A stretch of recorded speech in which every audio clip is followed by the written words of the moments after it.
va a tocar omitir algo de tecnicismos, pero en otras cosas nos toca ser muy técnicos. Entonces, para comenzar, quisiera pedirles un favor. Quisiera pedirles que donde están sentados, todos cierren sus párpados. Todo el auditorio va a cerrar sus párpados. Y quiero que imaginen que por alguna razón ustedes se fueron a dormir el día de hoy. Se quedan profundamente dormidos el día de hoy y no se despiertan hasta lo que ustedes creen que es mañana. Pero resulta ser que no es mañana, sino que es de aquí a 20 años.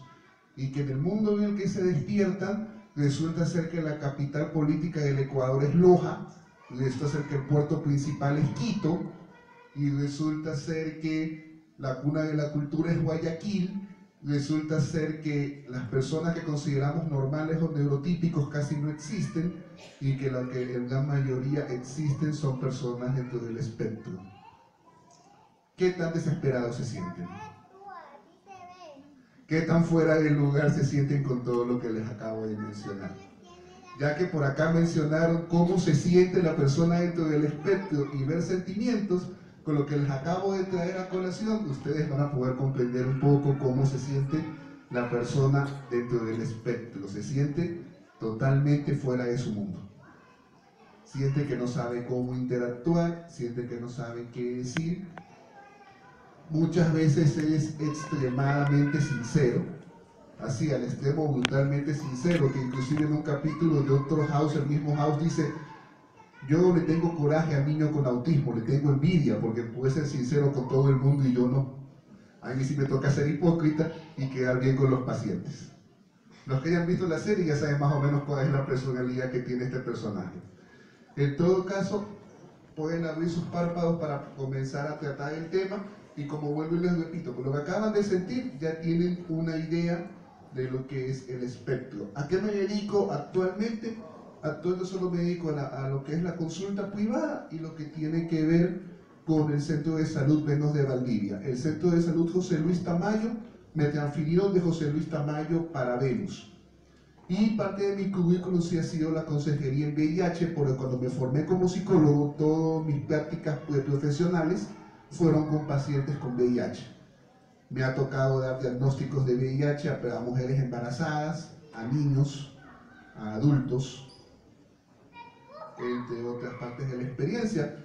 Cuando empecé a trabajar y meterme de lleno en el tema de lo que es el espectro del autismo, y ahí voy a hacer un paralelismo con algo que el otro día me preguntó mi esposa. Mi esposa me dijo: ¿qué quieres?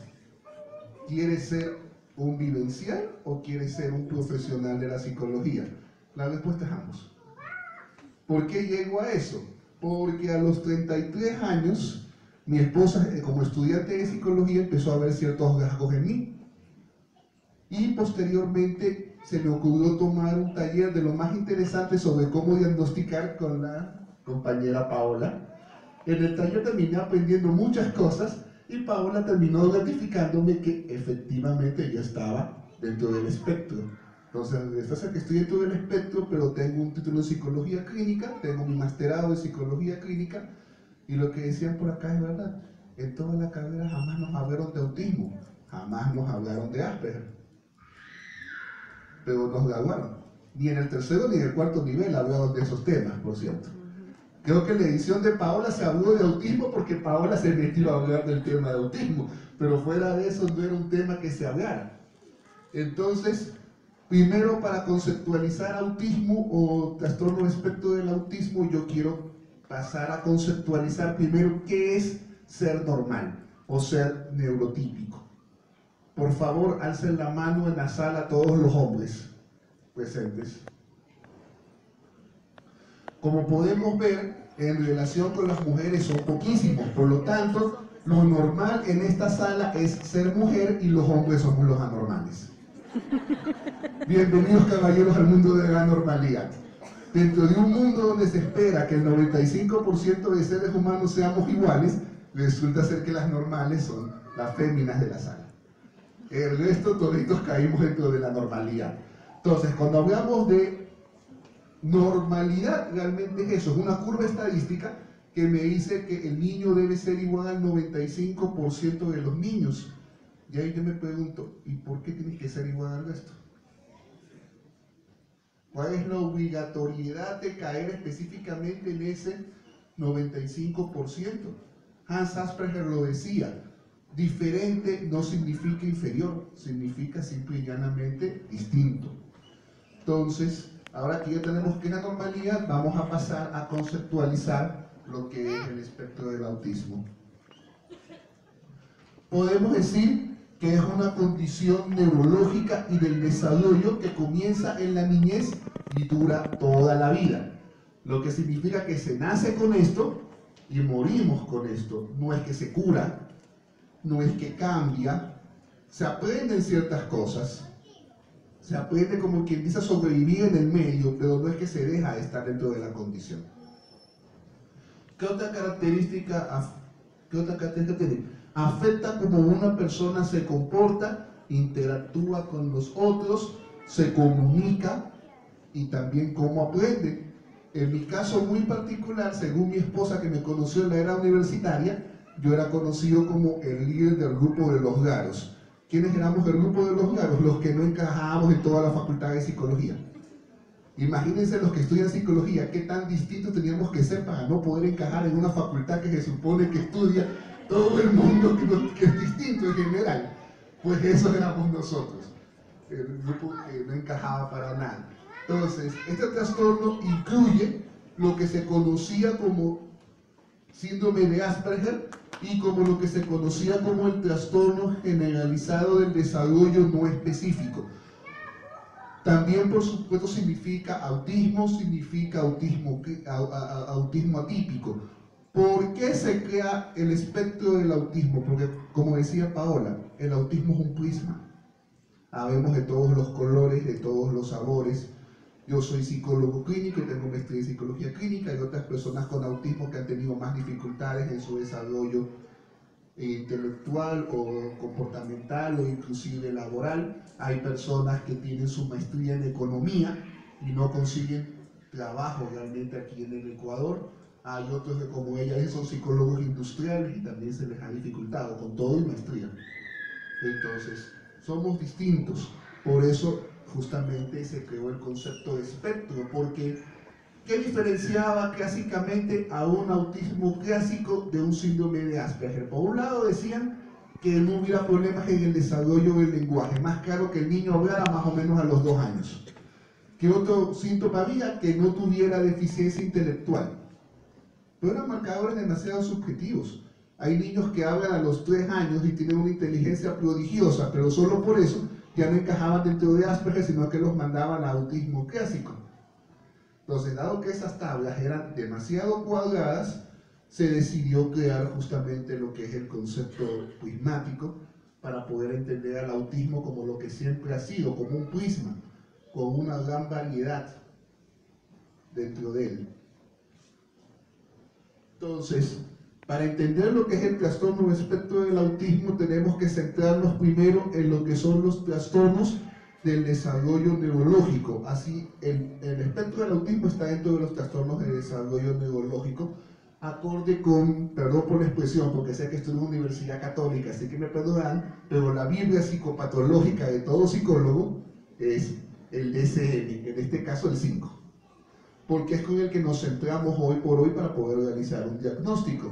Entonces, dentro del trastorno del desarrollo neurológico tenemos las discapacidades intelectuales, los trastornos de comunicación, ahí está también el trastorno del espectro del autismo, el trastorno de déficit de atención con hiperactividad, el trastorno específico del aprendizaje, los trastornos motores y otros trastornos. Todos esos podríamos decir que son los primos hermanos del TEA.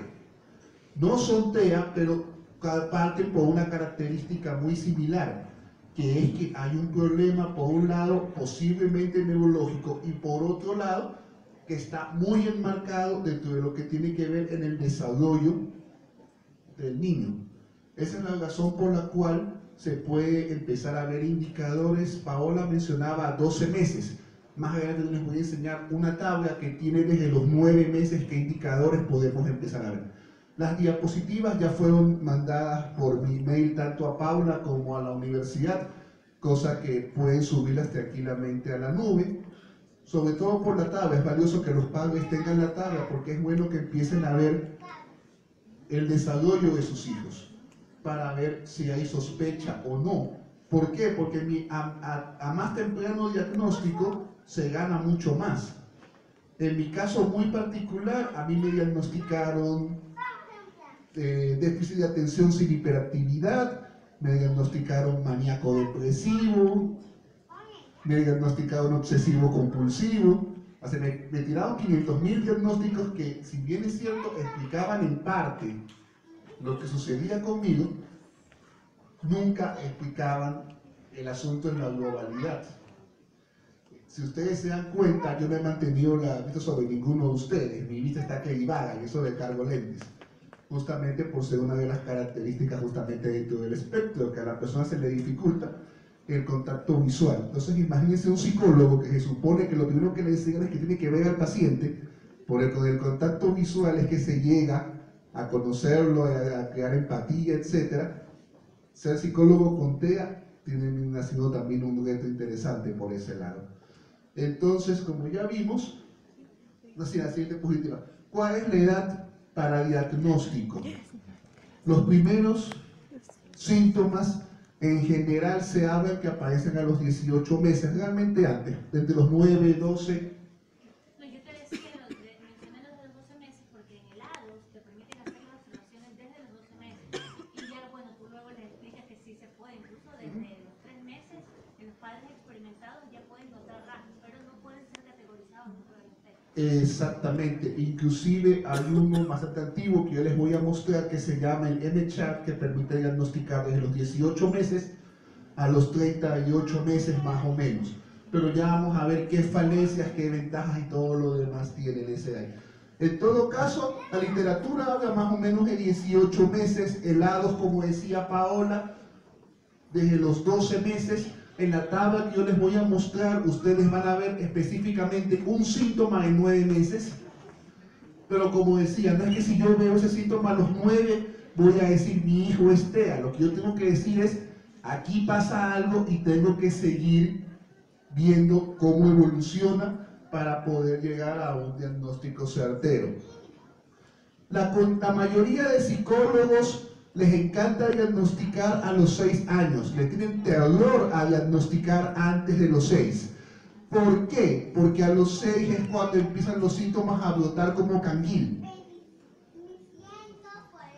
Entonces, volviendo al paralelismo del Dr. House, es más o menos como House, que le gusta que la enfermedad empiece a tener todos los síntomas y le hace tontería y media a los pacientes.